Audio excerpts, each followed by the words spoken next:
अखबार में आपका स्वागत है। नारी शक्ति वंदन अधिनियम में संशोधन को लेकर वोटिंग से पहले पीएम मोदी की विपक्ष के हर सांसद से अपील। संसद में इसी समय नारी शक्ति वंदन अधिनियम में संशोधन को लेकर जबरदस्त चर्चा चल रही है।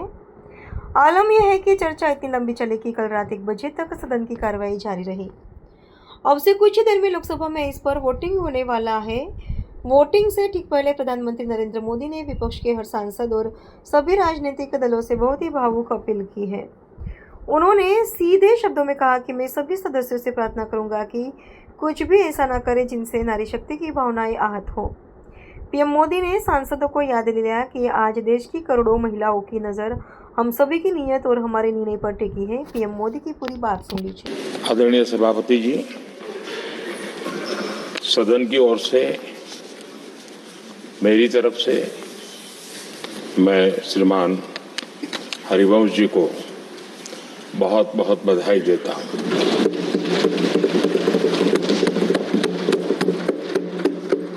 और शुभकामनाएं भी देता हूं।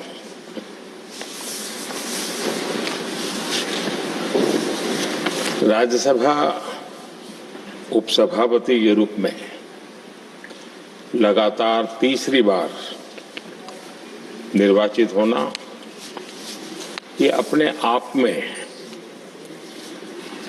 इस सदन का आपके प्रति जो गहरा विश्वास है और बीते हुए कालखंड में आपके अनुभव का जो सदन को लाभ मिला है, सबको साथ लेकर चलने का आपका जो प्रयास रहा है, उसको एक प्रकार से सदन ने आज एक मोहर लगा दी है और ये अपने आप में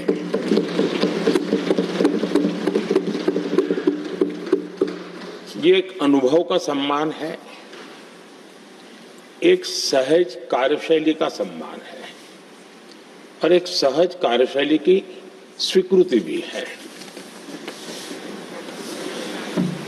हमने सबने हरिवंश जी के नेतृत्व में सदन की शक्ति को और अधिक प्रभावी होते हुए भी देखा है और मैं कह सकता हूं कि केवल सदन की कार्यवाही का संचालन ही नहीं, वे अपने जीवन के जो भूतकाल के अनुभव है उसको भी बहुत ही सटीक तरीके से सदन को समृद्ध करने में उपयोग लाते हैं। उनका ये अनुभव पूरी कार्यवाही को, संचालन को और सदन के माहौल को और अधिक परिपक्व बनाता है। मुझे विश्वास है उपसभापति जी का नया कार्यकाल उसी भावना, संतुलन और समर्पण के साथ आगे बढ़ेगा और हम सबके प्रयासों से सदन की गरिमा को नई ऊंचाई प्राप्त होगी।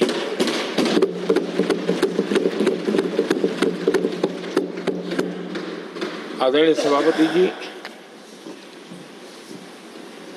हरिवंश जी का जन्म जेपी के गांव में हुआ और सहज रूप से ग्रामीण पृष्ठभूमि के कारण उन्होंने अपने गांव के विकास में विद्यार्थी काल से भी कुछ न कुछ करते रहे। उनकी शिक्षा दीक्षा काशी में हुई और इन सारे विषयों पर मुझे भूतकाल में बोलने का अवसर मिला तो मैं काफी कुछ कह चुका हूं, इसमें से आज उसको दोहराता नहीं हूं। एक बात का उल्लेख आज जरूर मैं करूंगा। आज 17 अप्रैल है और 17 अप्रैल 1927 हमारे पूर्व प्रधानमंत्री चंद्रशेखर जी की जन्म जयंती भी है।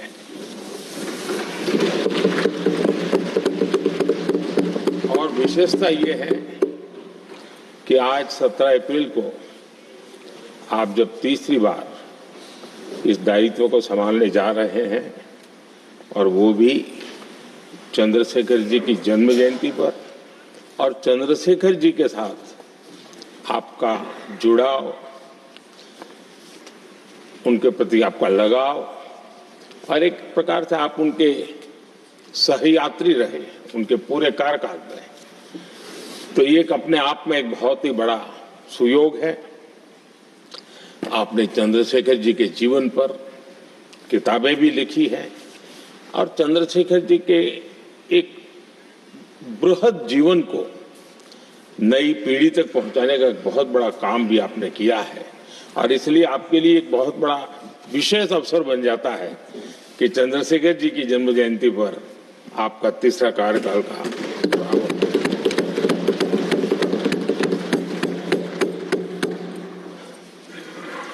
हरिवंश जी का सार्वजनिक जीवन केवल संसदीय कामों तक सीमित नहीं रहा है। पत्रकारिता के उच्च मानदंड आज भी आदर्श के रूप में रेखांकित किए जाते हैं। लंबा जीवन पत्रकारिता का रहा, लेकिन पत्रकारिता में भी उन्होंने उच्च मानदंड को हमेशा आधार माना। हम सब जानते हैं उनकी लेखनी में धार है, लेकिन उनकी वाणी में और व्यवहार में सौम्यता और शिष्टता भरी भरी रहती है। ये अपने आप में, और मैं जब गुजरात में था तब भी मैं उनकी लेखों को पढ़ने की मेरी आदत रही थी, और मैं देखता था कि वे अपना पक्ष बड़ी दृढ़ता के साथ रखते थे, और मैं अनुभव करता था कि उसमें काफी अध्ययन के बाद उसका निचोड़ उसमें प्रकट होता था। पत्रकारिता में भी अंतिम व्यक्ति तक पहुंचने का उनका निरंतर प्रयास रहा, और एक सफल प्रयास भी रहा। और हम देखते हैं सदन में भी, चाहे पॉलिसी हो या प्रोसेस हो, उन बातों का कहीं न कहीं छाया हमें हमेशा नजर आती है, और ये हम सबके लिए सुखद अनुभव है। वे समाज की वास्तविकताओं के साथ गहरे जुड़ाव के साथ काम करने वाले रखते रहे। मैं तो कहूंगा जो चाहे लोकसभा हो या राज्यसभा हो, जो नए सांसद आते हैं वे हरिवंश जी से बहुत कुछ सीख सकते हैं, बहुत कुछ बातें करके उनसे जान सकते हैं। क्योंकि जब वो पत्रकारिता में थे तो उनकी एक कॉलम चलती थी, हमारा सांसद कैसा हो, हमारा पार्लियामेंट मेंबर कैसा हो। तब उनको शायद पता नहीं होगा, कभी उनको ही बैठना पड़ेगा, लेकिन वो लिखते थे, और वो बातों में बहुत ही व्यापकता रहती थी। सदन की गरिमा और बैठने वाले सदस्य का दायित्व और उसके आचार विचार को लेकर भी बहुत गहरा उनका अध्ययन रहता था, और उन बातों का उपयोग आज हमारे सदन के साथी उनके साथ बैठ करके बहुत कुछ जान सकते, सीख सकते हैं। समय की पाबंदी, एक डिसिप्लिन लाइफ में, और अपने कर्तव्यों के प्रति गंभीरता, ये आपकी विशेषता रही है, और शायद इसी के कारण आप सर्वस्वीकृत व्यक्तित्व आपका विकसित हुआ है। हमने देखा होगा जब से वो राज्यसभा के सदस्य बने हैं, मैं कह सकता हूं कि पूर्ण समय वो सदन में होते हैं।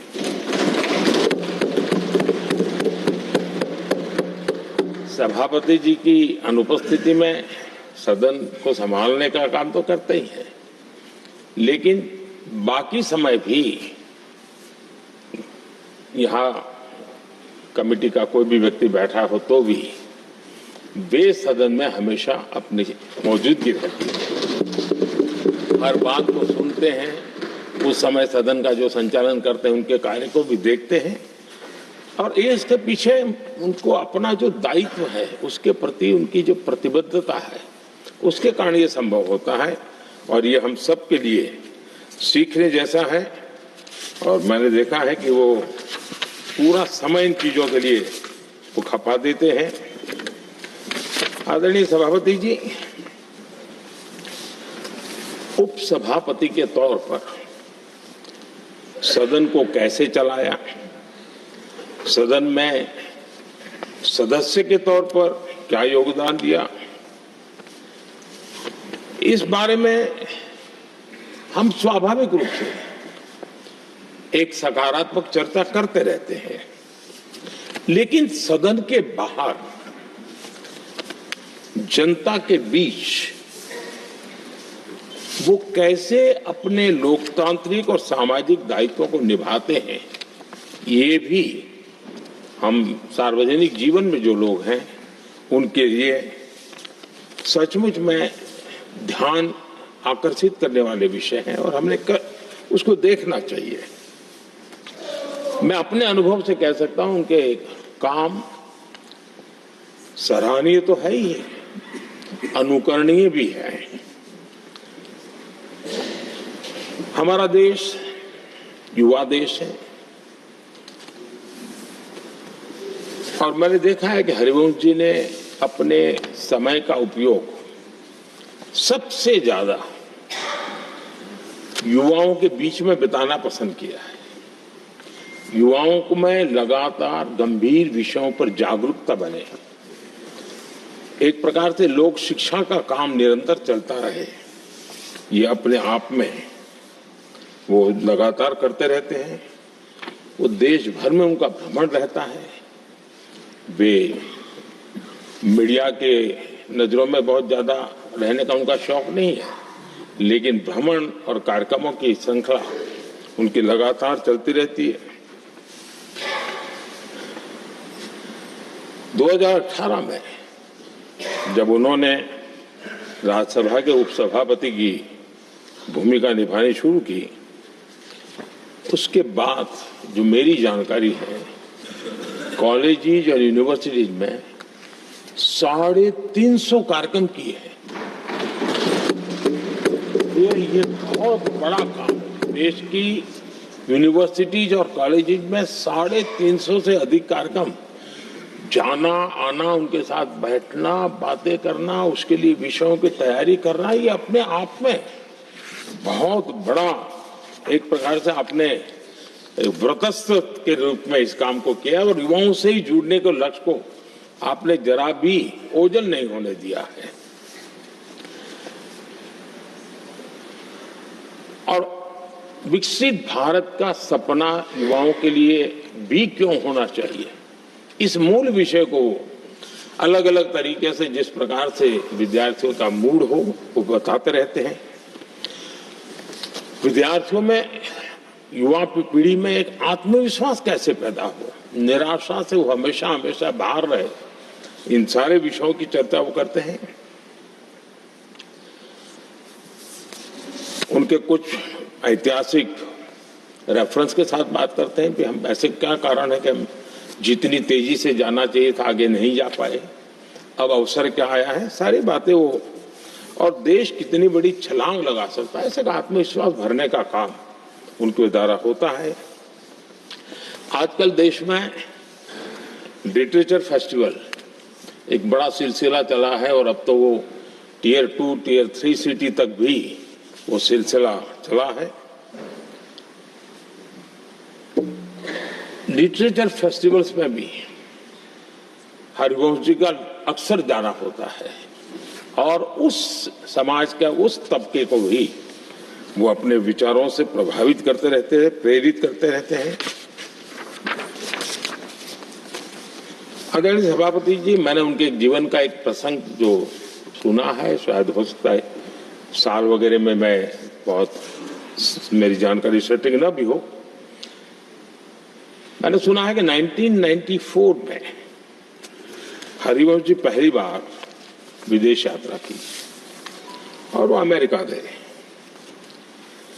जब अमेरिका गए तो अपने तय कार्यक्रमों के अलावा जब उनसे पूछा गया कि आप कहीं और जाना चाहते हैं, कुछ करना चाहते हैं, तो उन्होंने आग्रह से कहा कि मैं जरूर, ये विकसित देश है तो मैं उसकी यूनिवर्सिटीज को देखना समझना चाहता हूँ, वहाँ की ऐसी कौन सी शिक्षा और कल्चर है जिसके कारण ये देश इतना आगे बढ़ रहा है।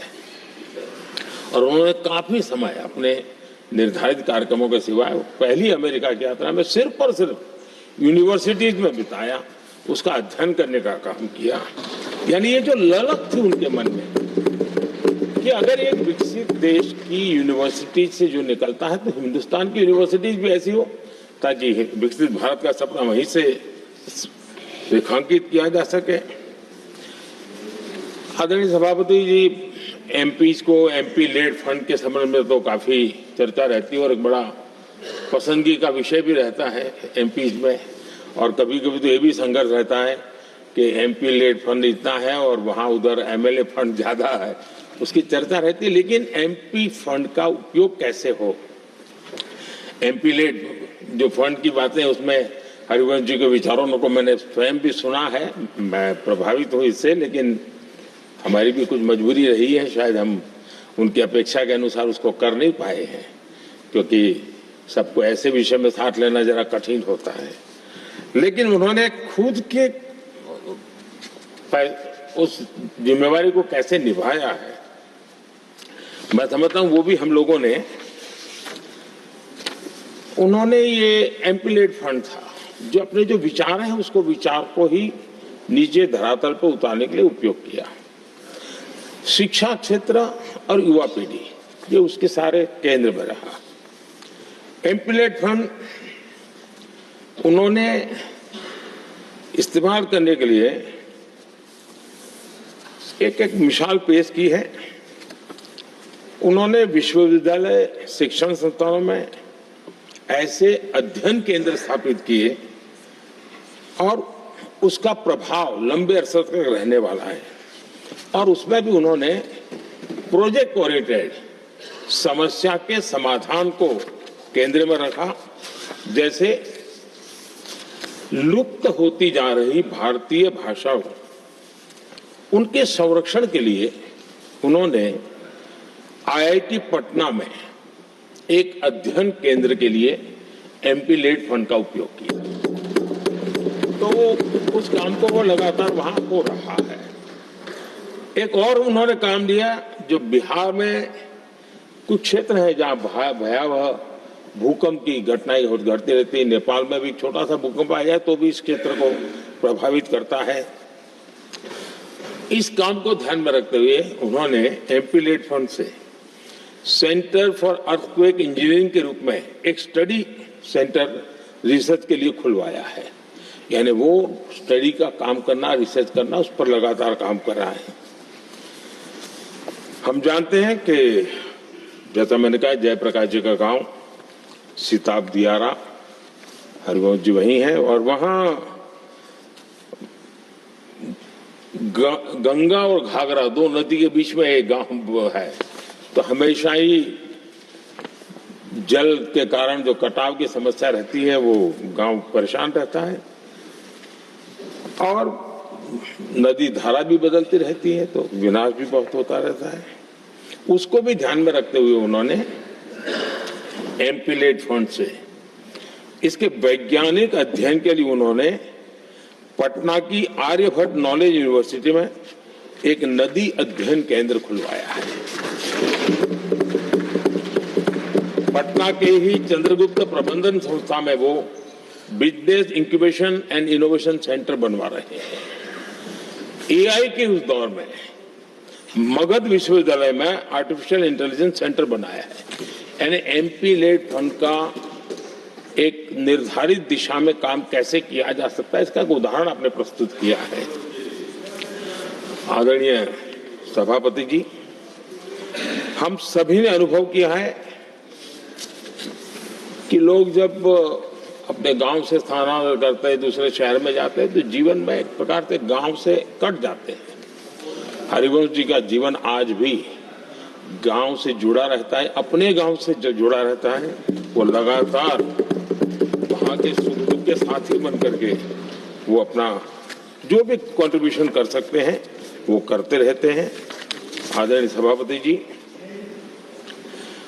जिस संसद की नई इमारत में बैठे हैं उसका जब निर्माण कार्य चल रहा था तब मुझे उनके साथ निकट से काम करने का अवसर आया और मैं अनुभव कर रहा था कि जो विचार मेरे मन में आते थे मैं हरिवंश को कहता था, मैं ऐसा करें तो कैसा होगा।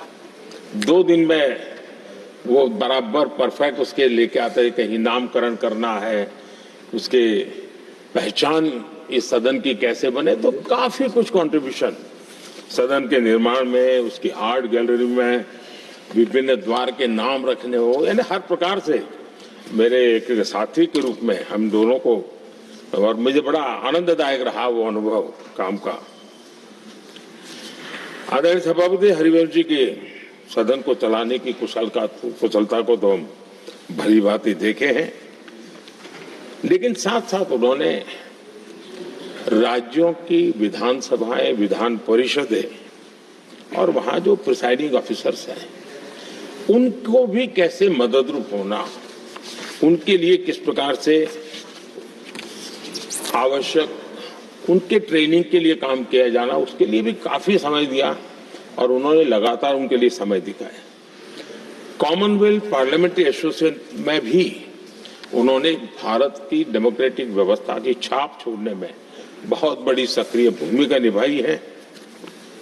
मुझे पूरा विश्वास है कि 21वीं सदी का ये दूसरा क्वार्टर ये सदन को बहुत कुछ कंट्रीब्यूट करना है, देश को प्रगति के पथ पर ले जाने में, विकास के लक्ष्य को प्राप्त करने में।